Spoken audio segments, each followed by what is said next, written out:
Hello friends, मैं अनीता भास्कर आप सभी लोगों का अपने यूट्यूब चैनल पर स्वागत करती हूं। और पॉलिटिकल साइंस में हम 20 क्वेश्चन कंप्लीट करेंगे और सारे क्वेश्चन बहुत अच्छे हैं। पूरी वीडियो जरूर देखा करें और आशा करती हूं कि आपको वीडियो पसंद आएगी और पसंद आए तो लाइक शेयर कमेंट करिएगा। चैनल पे अगर नए हैं तो जरूर सब्सक्राइब कर लें, बेल आइकन प्रेस कर लें जिससे नई वीडियो की नोटिफिकेशन आपको मिलती रहे। और L T grade, TGT, PGT, UG NET सभी के लिए इंपॉर्टेंट है। तो चलिए फर्स्ट क्वेश्चन पे चलते हैं। और फर्स्ट क्वेश्चन में प्रत्येक राज्य को उसके द्वारा प्रदत्त अधिकारों से जाना जाता है।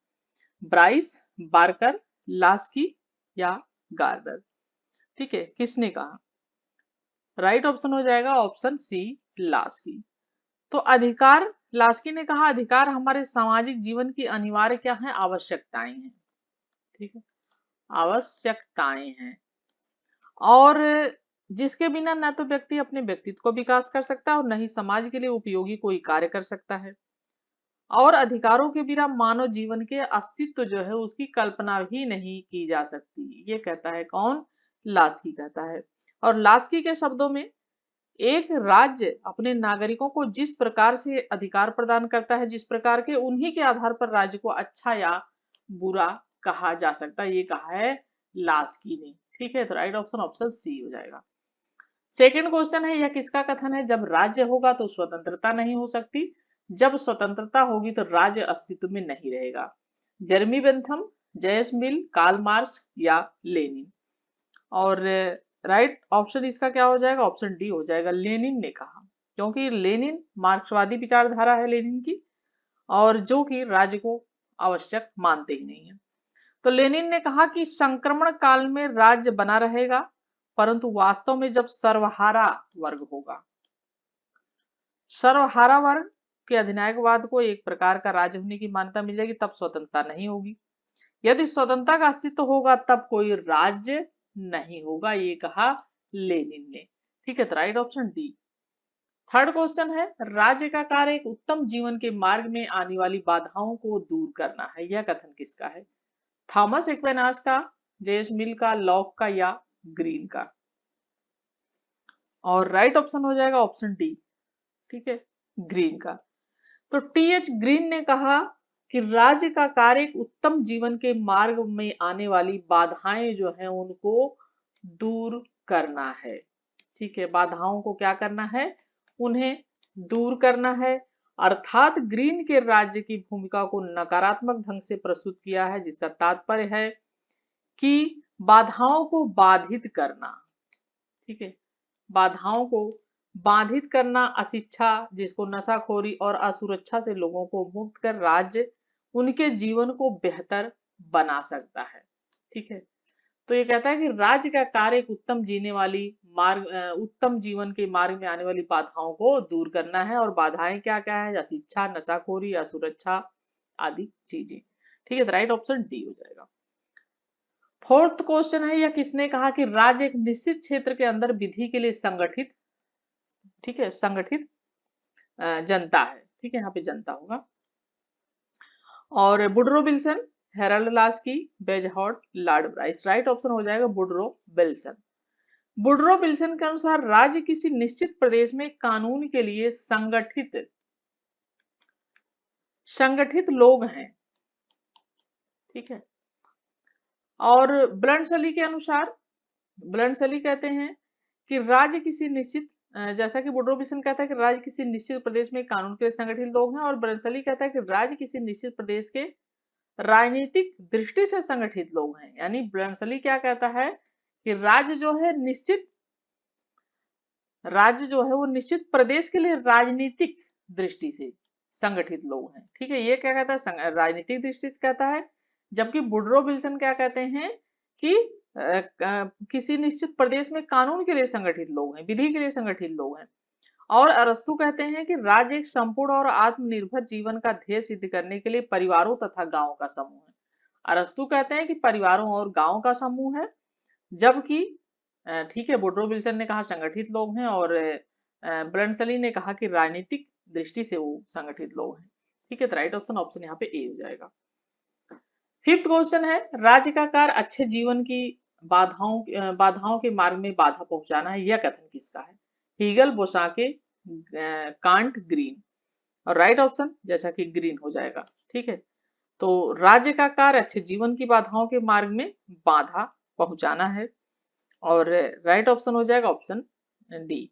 तो प्रमुख आदर्शवादी विचारक टी.एच. ग्रीन का मानना है कि राज्य का प्रमुख व्यक्ति के मार्ग में जो होने वाली वाली बाधाएं हैं, ठीक है, उनके जो बाधाएं आती हैं उनके उनको उनमें बाधा पहुंचाना है। इसका कहने का मतलब यह है कि जो राज्य कार्य करता है, अच्छे कार्य करता है, उसके जीवन में आने वाली जो बाधाएं हैं उनको जो है अच्छे जीवन के उसमें बाधा पहुंचाना है, यानी उसको रोकना है। ठीक है, जैसा कि अभी हमने बात की थी अशिक्षा, गरीबी आदि सारी चीजें। 6 क्वेश्चन है, राज्य पृथ्वी पर ईश्वर का पदक्रम है, उपयुक्त कथन किसका? रॉबर्ट फिल्मर, मैकाइवर, हीगल, बर्ग। तो राइट ऑप्शन यहाँ पे सी हो जाएगा, हीगल। ठीक है, देखिए राज्य पृथ्वी पर ईश्वर का पदक्रम है पूछे या ईश्वर का अवतरण है पूछे, ठीक है, ये कथन हीगल के हैं। ठीक है, तो ज्ञान जो है हीगल प्रमुख आदर्शवादी विचारकों में महत्वपूर्ण स्थान रखते हैं, जिसने राज्य की आत्मा का बृहद रूप माना है राज्य को। और हीगल ने मार्क्स के विपरीत चेतना को सृष्टि के विकास का सार तत्व माना है। तो हीगल ने किसको सार तत्व माना है? मार्क्सवादी धारणा के विपरीत चेतना को। ठीक है, आदर्शवादी विचारक हीगल। 7 क्वेश्चन है, राज्य सिर्फ समुदाय ही नहीं वरन यह सर्वोच्च समुदाय भी है, कथन किसका है? मैक्सी, फास्टर, डनिंग, अरस्तु। राइट ऑप्शन हो जाएगा ऑप्शन डी, अरस्तु का है। तो अरस्तु राज्य को समुदायों का समुदाय मानता है। क्या मानता है? समुदायों का समुदाय मानता है। ठीक है, ये कौन मानता है? अरस्तु। और अरस्तु ने राज्य को एक स्वाभाविक व प्राकृतिक संस्था माना है। ठीक है, एक स्वाभाविक माना है और प्राकृतिक संस्था माना है, स्वाभाविक व प्राकृतिक। ठीक है, इन बातों पे ध्यान दें, यही सब क्वेश्चन आपके एग्जाम में आएंगे, यहीं से क्वेश्चन बनते हैं। जो व्यक्ति के व्यक्तित्व के विकास के लिए मार्ग प्रशस्त करता है। और अरस्तु के अनुसार राज्य परिवार एवं ग्रामों का एक समूह है जो व्यक्ति के सद्जीवन की प्राप्ति के लिए बना हुआ है। तो राइट ऑप्शन ऑप्शन डी, अरस्तु। और महत्वपूर्ण पुस्तक, ठीक है, इसकी पॉलिटिक्स, राजनीति। 8 क्वेश्चन है, निम्नलिखित विचारकों में से कौन एक राज्य के यांत्रिक स्वरूप की अवधारणा का समर्थक नहीं है? हॉब्स, मिल, बेंथम, ग्रीन। और राइट ऑप्शन हो जाएगा ऑप्शन डी, ग्रीन। ठीक है, तो राज्य की यांत्रिक अवधारणा के अनुसार राज्य का निर्माण व्यक्तियों द्वारा अपने हित के लिए किया गया और इस अवधारणा के समर्थक हॉब्स, लॉक, बेंथम है। जबकि टी.एच. ग्रीन जो है वो एक आदर्शवादी विचारक है। ठीक है, और इन्होंने इस अवधारणा का समर्थन नहीं किया है। 9 क्वेश्चन है, निरंतर जागरूकता स्वतंत्रता का मूल्य है, यह कथन किसका? लॉर्ड एक्टन, होम, ब्राइस, लावेल। और राइट ऑप्शन हो जाएगा ऑप्शन ए, लॉर्ड एक्टन। ठीक है, ऑप्शन ए हो जाएगा लॉर्ड एक्टन, निरंतर जागरूकता स्वतंत्रता का मूल्य है, लॉर्ड एक्टन ने कहा। नेक्स्ट क्वेश्चन है 10 क्वेश्चन, वितरणात्मक न्याय के सिद्धांत का प्रतिपादन किया था हॉब्स द्वारा, प्लेटो द्वारा, अरस्तु द्वारा, लॉर्ड एक्टन द्वारा। और राइट ऑप्शन हो जाएगा ऑप्शन सी, अरस्तु द्वारा। तो वितरणात्मक न्याय के सिद्धांत का प्रतिपादन किया गया था किसके द्वारा? अरस्तु द्वारा। ठीक है, राइट ऑप्शन हो जाएगा ऑप्शन सी। तो वितरणात्मक न्याय के सिद्धांत का प्रतिपादन अरस्तु द्वारा किया गया और अरस्तु का न्याय 2 रूपों में मिलता है, वितरणात्मक न्याय और सुधारात्मक न्याय। ठीक है, दूसरा सुधारात्मक न्याय। ठीक है, 2 वितरणात्मक और सुधारात्मक, ये 1 और ये 2। ठीक है, वितरणात्मक और सुधारात्मक। नेक्स्ट है 11 क्वेश्चन, निम्नलिखित में से किसका अर्थ है कि प्रकृति ने सभी मनुष्यों को समान बनाया है? सामाजिक समानता, नागरिक समानता, प्राकृतिक समानता, राजनीतिक समानता। और राइट ऑप्शन क्या हो जाएगा? ऑप्शन सी, प्राकृतिक समानता। तो प्राकृतिक समानता के अनुसार प्रकृति ने सभी मनुष्यों को समान बनाया और प्राकृतिक समानता से तात्पर्य है कि मनुष्य जन्मजात जो है वो समान होता है। अर्थात प्रकृति ने क्या है, सबको समान बनाया है। असमानता जो है वो कृत्रिम है, आर्टिफिशियल है और समाज की देन है। वर्तमान समय में प्राकृतिक समानता की विचारधारा सर्वथा लेकिन भ्रम मूलक कही जाती है। ठीक है, right option option C. 12 question है, किस प्रकार की सरकार में संप्रभुता जनता में निहित होती है? राजतंत्र में, जनतंत्र में, अधिनायक तंत्र में या अभिजात तंत्र में? राइट ऑप्शन हो जाएगा ऑप्शन बी, जनतंत्र में होती है लोक संप्रभुता। तो जनतंत्र की सरकार में संप्रभुता जनता में निहित होती है और जनता इस शक्ति का प्रयोग करते हुए सरकार के निर्माण और उसके विघटन में योगदान देती है और अपने प्रतिनिधियों के माध्यम से उस पर नियंत्रण भी रखती है और वर्तमान में जनतांत्रिक प्रणाली को वैश्विक मान्यता मिल चुकी है। ठीक है, तो राइट ऑप्शन ऑप्शन बी, जनतंत्र। वितरणात्मक न्याय मुक्त सम्मान या संपदा के वितरण से संबंधित ऐसा किसने कहा था? प्लेटो, अरस्तु, मार्क, ग्रामशी। और राइट ऑप्शन हो जाएगा ऑप्शन बी, अरस्तु ने कहा था। अरस्तु के अनुसार व्यक्ति का जिस अनुपात में समाज में योगदान हो उसी अनुपात में उसे पुरस्कार मिलना चाहिए। ठीक है, और यह कथन अरस्तु का है, वितरणात्मक न्याय मुक्त सम्मान या संपदा के वितरण से संबंधित है। 14 क्वेश्चन है, निम्नलिखित में से कौन से महिलाओं की समानता संबंधित तर्क है? पुरुषों की तुलना में महिलाओं की निम्नता समाज द्वारा बनाई गई है जो विधिक रूप से न्यायोचित नहीं है। बी है, मुक्ति व समानता के सिद्धांत महिलाओं की स्थिति पर लागू न होना विरोधाभासी है। सी है, महिलाएं प्राकृतिक रूप से पुरुषों से भिन्न है। और डी है, महिला असमानता बनी रहे क्योंकि इसको न्यायोचित ठहराया गया था। ठीक है, और राइट ऑप्शन क्या हो जाएगा इसका? सही ए और बी। ठीक है, ए और बी हो जाएगा सही, और राइट ऑप्शन क्या हो जाएगा यहाँ पे? Option C. ठीक है, ऑप्शन यहाँ पे ए और बी। ठीक है, ए और बी होगा तो ये ऑप्शन यहाँ पे बी होना चाहिए। ठीक है, ए व बी, ऑप्शन सी यहाँ पे राइट हो जाएगा। ठीक है, ए और बी, यानी ए क्या है? पुरुषों की तुलना महिलाओं की निम्नता समाज द्वारा बनाई गई है जो विधिक रूप से न्यायोचित नहीं है। और बी है, मुक्ति समानता का सिद्धांत महिलाओं की स्थिति पर लागू न होता विरोधाभासी है। तो जैसा कि महिलाओं की समानता संबंधी जो तर्क हैं, पुरुषों की तुलना में महिलाओं की निम्नता समाज द्वारा बनाई गई है जो विधिक रूप से न्यायोचित नहीं, और नारीवादियों के अनुसार जेंडर एक सांस्कृतिक, ठीक है, जेंडर एक सांस्कृतिक संकल्पना है जिसमें समाज द्वारा महिला और पुरुष के लिए अलग अलग भूमिकाएं निर्धारित की जाती हैं।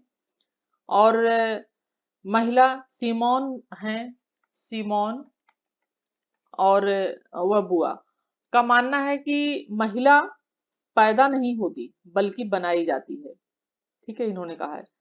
और मुक्ति व समानता की बात करें तो महिलाओं पर सिर्फ लागू न विरोधाभासी है। जो नारीवादी जो है उनके अनुसार महिलाएं अभी भी प्राकृतिक अवस्था में, वो नारीवादी जो है वो कहते हैं कि महिलाएं अभी भी प्राकृतिक अवस्था में हैं। और नारीवादियों के अनुसार महिलाएं अभी भी प्राकृतिक अवस्था में, इसलिए सार्वजनिक जीवन में प्राप्त स्वतंत्रता, समानता और अधिकार जो है वो सिर्फ पुरुषों के लिए हैं, यानी महिलाओं को वो सब चीजें नहीं मिल पा रही हैं। और इसीलिए उन्होंने सार्वजनिक और निजी जीवन के कृत्रिम विभाजन को अस्वीकार कर दिया और उन्होंने नारा दिया कि पर्सनल इज जो है पॉलिटिकल। ठीक है, तो राइट ऑप्शन ऑप्शन यहाँ पे ए और बी। 15 क्वेश्चन है, सकारात्मक स्वतंत्रता क्या है? बाहरी बाधाओं का अभाव, विधि की बाध्यताओं का अभाव, गैर हस्तक्षेप की स्वतंत्रता, विकल्प चयन की स्वतंत्रता। और राइट ऑप्शन हो जाएगा ऑप्शन डी, विकल्प चयन की स्वतंत्रता। तो सकारात्मक स्वतंत्रता, विकल्प चयन की स्वतंत्रता है। सकारात्मक स्वतंत्रता उसके समर्थक हैं रूसो हैं, कांट हैं, हीगल हैं। ठीक है, ये लोग ग्रीन हैं, बोसाके हैं, लास्की हैं, मैकफरसन हैं आदि विचारक हैं। और रूसो ने सकारात्मक स्वतंत्रता का समर्थन किया है। रूसो ने सकारात्मक स्वतंत्रता का इन्होंने समर्थन किया है। ठीक है, और अमर्त्य सेन ने अपनी पुस्तक डेवलपमेंट एज फ्रीडम में स्वतंत्रता का आशय व्यक्ति की क्षमताओं का विकास माना है। ठीक है, और रूसो ने जो है सकारात्मक स्वतंत्रता का समर्थन किया क्योंकि उनके अनुसार अपनी तात्विक इच्छा जो है रियल, ठीक है, रियल विल, तो उन्होंने कहा कि जो तात्विक इच्छा है उसके अनुसार कार्य करना ही स्वतंत्रता है। और अमर्त्य सेन ने अपनी पुस्तक डेवलपमेंट एंड फ्रीडम में 1999 में स्वतंत्रता का आशय व्यक्ति की क्षमताओं का विकास माना है। और हीगल के अनुसार राज्य की आज्ञा का पालन करना ही स्वतंत्र है, क्योंकि हीगल आदर्शवादी विचारक है, इन्होंने कहा कि राज्य की आज्ञा का पालन करना ही स्वतंत्रता है। तो विकल्प चयन की स्वतंत्रता, राइट ऑप्शन डी। 16 क्वेश्चन है, कौन इस विचार का समर्थक है कि वितरणात्मक समानता को लोगों की सामर्थ्य समान करने से संबंधित होना चाहिए? ठीक है, Michael Walzer, John Rawls, Ronald Dworkin, Amartya Sen. Right option हो जाएगा अमर्त्य सेन। ठीक है, राइट ऑप्शन क्या हो जाएगा? ऑप्शन डी हो जाएगा अमर्त्य सेन। सामर्थ्य की समानता की अवधारणा का प्रतिपादन भारतीय अर्थशास्त्री जो है अमर्त्य सेन, इन्होंने 1990 के दशक में किया। ठीक है, और यह अवधारणा लोगों के कल्याण यानी कुशल क्षेम से संबंधित है।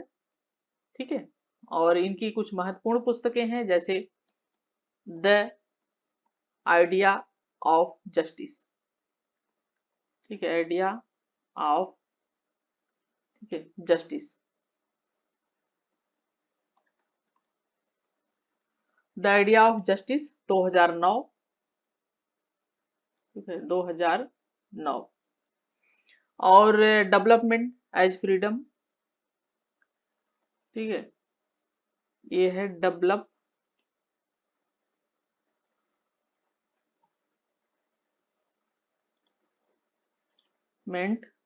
As freedom.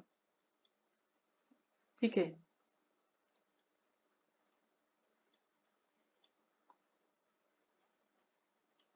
फ्रीडम ये कब है कि है 1999। ठीक है, और जो है ये इनकी महत्वपूर्ण कुछ पुस्तकें हैं। ठीक है, तो राइट ऑप्शन यहाँ पे अमर्त्य सेन। एक पुस्तक इनकी द आइडिया ऑफ जस्टिस 1990, और 90 में इन्होंने वो किया, ये 2009 की है, और ये 1999 की डेवलपमेंट एज फ्रीडम। ठीक है, राइट ऑप्शन ऑप्शन डी। निम्न में से कौन सा नकारात्मक और सकारात्मक अधिकार के विचार के बारे में सच है? नकारात्मक अधिकारों में कर्तव्य शामिल होते हैं, जबकि सकारात्मक अधिकारों में गैर हस्तक्षेप शामिल होता है। बी है दोनों नकारात्मक और सकारात्मक अधिकारों में कर्तव्य शामिल होते हैं। सी है नकारात्मक अधिकार अधिकार नहीं होते, जबकि सकारात्मक अधिकार अधिकार होते हैं। डी है नकारात्मक अधिकारों में गैर हस्तक्षेप शामिल होता है, जबकि सकारात्मक अधिकारों में कर्तव्य शामिल होते हैं। राइट ऑप्शन क्या हो जाएगा? ऑप्शन इसका डी हो जाएगा। नकारात्मक अधिकारों में गैर हस्तक्षेप होता है, जबकि सकारात्मक जो अधिकार होते हैं वो कर्तव्य उसमें शामिल होता है। तो अधिकार नकारात्मक और सकारात्मक दोनों होते हैं, और नकारात्मक अधिकार के अंदर राज्य का कोई हस्तक्षेप नहीं होता है, जबकि जो सकारात्मक अधिकार होते हैं उसमें राज्य का थोड़ा प्रतिबंध होता है। 18 क्वेश्चन है, न्याय की राल्सियन यानी रॉल्स के सिद्धांत जो है, जिसे न्याय की निष्पक्षता के रूप में जाना जाता है, किस प्रकार के सिद्धांत का उदाहरण? आदर्श सिद्धांत, कार्यप्रणाली सिद्धांत, तुलनात्मक राजनीति सिद्धांत, या गैर बुनियादी सिद्धांत? राइट ऑप्शन ऑप्शन ए आदर्श सिद्धांत। तो न्याय की राल्सियन सिद्धांत, जिसे न्याय की निष्पक्षता के रूप में जाना जाता है, आदर्श सिद्धांत का उदाहरण है। और रॉल्स ने अपने न्याय सिद्धांत को शुद्ध प्रक्रियात्मक कहा है। क्या कहा है? शुद्ध प्रक्रियात्मक कहा है रॉल्स ने अपने न्याय सिद्धांत को, और शुद्ध प्रक्रियात्मक न्याय कहा है। और जॉन रॉल्स जो है महानतम नैतिक विचारक एवं अमेरिकी उदारवाद के दार्शनिक थे। ठीक है, अमेरिकी उदारवाद के दार्शनिक थे जॉन रॉल्स, उदारवादी विचारक। 19 क्वेश्चन है, निम्न में से राजनीतिक वैज्ञानिक ने स्वतंत्रता की अवधारणा को सकारात्मक और नकारात्मक स्वतंत्रता के दो घटकों में वर्गीकृत किया? Isaiah Berlin, John Locke, Jean Jacques Rousseau, TH Marshall. और राइट ऑप्शन आइजिया बर्लिन हो जाएगा। तो आइजिया बर्लिन ने स्वतंत्रता की अवधारणा को सकारात्मक और नकारात्मक न्याय दो घटकों में वर्गीकृत किया है, और इनका मानना है कि राज्य का काम केवल नकारात्मक स्वतंत्रता की रक्षा करना है। जो नकारात्मक स्वतंत्रता है उसकी रक्षा करना राज्य का कार्य है, अर्थात जो बंधन है उनको हटाना है। ठीक है, और सकारात्मक जो स्वतंत्रता है वो राज्य का निजी मामला है, इन्होंने कहा। सकारात्मक स्वतंत्रता जो है वो राज्य का निजी मामला है, और बर्लिन ने समानता के ऊपर स्वतंत्रता को वरीयता दी है। ठीक है, तो राइट ऑप्शन ऑप्शन ए हो जाएगा, आइजिया बर्लिन। 20 और लास्ट क्वेश्चन है, निम्नलिखित विद्वानों के बीच किसे वितरणात्मक न्याय की सामुदायिक आलोचना के लिए जिम्मेदार ठहराया जा सकता है? ठीक है, John Rawls, Michel Foucault, Robert Nozick, Michael Sandel. 20 question का राइट ऑप्शन क्या हो जाएगा? ऑप्शन डी हो जाएगा, माइकल सेंडर। तो माइकल सेंडर की वितरणात्मक न्याय की सामुदायिक आलोचना के लिए जिम्मेदार ठहराया जा सकता है। सेंडल हार्वर्ड विश्वविद्यालय में एक अमेरिकी राजनीतिक दार्शनिक और राजनीतिक दर्शन शास्त्र के प्रोफेसर थे, और उनका जो है कोर्स जस्टिस पहला हार्वर्ड कोर्स है, जो ऑनलाइन और टेलीविजन पर स्वतंत्र रूप से उपलब्ध भी कराया जाता है। ठीक है, तो राइट ऑप्शन हो जाएगा ऑप्शन इसका माइकल सैंडल, ऑप्शन डी। और आशा करती हूँ वीडियो आपको पसंद आई होगी, और पसंद आई तो प्लीज लाइक शेयर कमेंट करिएगा। चैनल पर अगर नहीं तो जरूर सब्सक्राइब कर लें, बेल आइकन प्रेस कर लें, जिससे नई वीडियो की नोटिफिकेशन आपको मिलती रहे।